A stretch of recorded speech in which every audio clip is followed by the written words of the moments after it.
নমস্কার বন্ধুরা, আধ্যাত্মিক অরূপ কথায় আপনাদেরকে স্বাগত জানাই।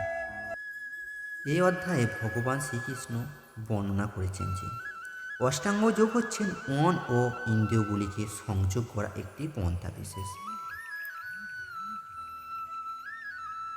তবে এই যোগ সকলের পক্ষে অনুশীলন করা কষ্টকর, বিশেষ করে এই কলিযুগে তা অনুশীলন করা একরকম অসম্ভব।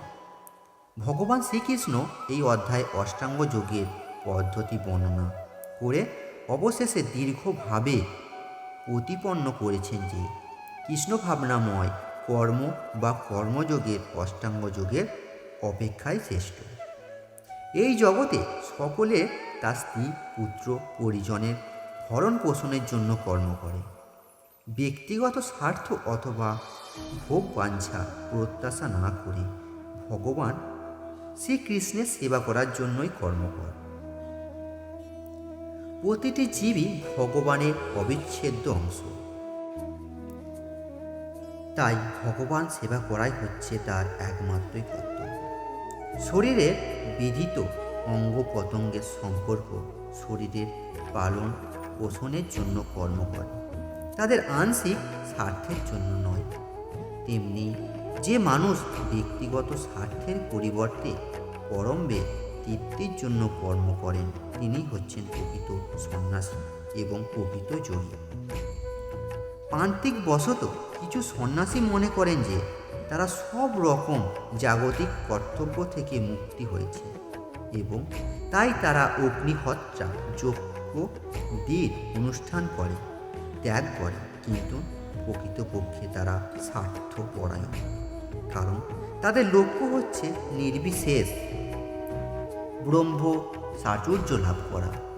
এই সমস্ত বাসনা জাগতিক কামনা থেকে মহত্তর হলেও তা স্বার্থ শূন্য নয়। ঠিক তেমনি সব রকমের জাগতিক ক্রিয়াকলাপ পরিত্যাগ করে অর্থ নিমিলিত নেত্রে যোগী যে তপস্যা করে চলেছেন তাও ব্যক্তিগত স্বার্থের দ্বারা প্রভাবিত। তিনিও তার আত্মতৃপ্তির আকাঙ্ক্ষার দ্বারা প্রভাবিত, কিন্তু কৃষ্ণ ভাবনায় ভাবিত ভক্তই হচ্ছেন একমাত্র যোগী।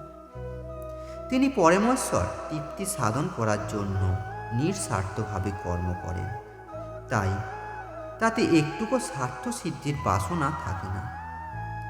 শ্রীকৃষ্ণ সন্তুষ্ট বিধান করাটাই তার সাফল্য একমাত্র মাপকাঠি। তাই তিনিই হচ্ছেন যথার্থ যোগী, যথার্থ সন্ন্যাসী। বৈরাগ্যে মূর্তি বিগ্রহ শ্রী চৈতন্য মহাপ্রভু প্রার্থনা করেছেন। তবে বন্ধুরা, আজকের এই এপিসোডটি যদি আপনাদেরকে ভালো লেগে থাকে তাহলে লাইক অ্যান্ড শেয়ার করবেন।